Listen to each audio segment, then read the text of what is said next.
नमस्ते बच्चों। आज आपको सुनाती हूँ देवताओं और दानवों की कहानी। एक बार देवताओं और दानवों में बहस हो गई कि उनमें कौन अधिक बुद्धिमान है। अब इस बात का निर्णय कैसे किया जाए।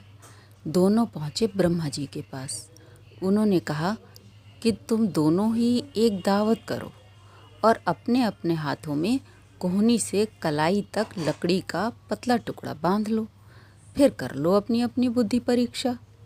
देवता और दानव दोनों ही सहमत होकर लौट आए। अब एक शानदार दावत आयोजित की गई।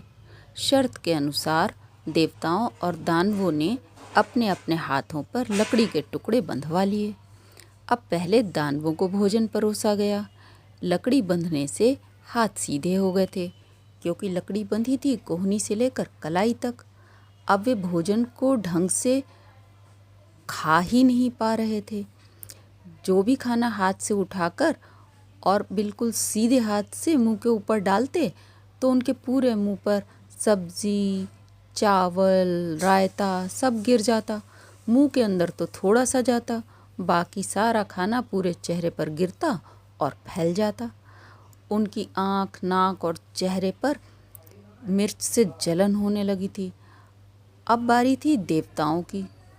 उनके भी हाथों पर लकड़ी के टुकड़े बंधे हुए थे, पर वे दो पंक्तियां बनाकर आमने सामने बैठ गए और एक दूसरे को उनके मुंह में खाना खिलाने लगे और भर पेट खाना उन लोगों ने खा लिया।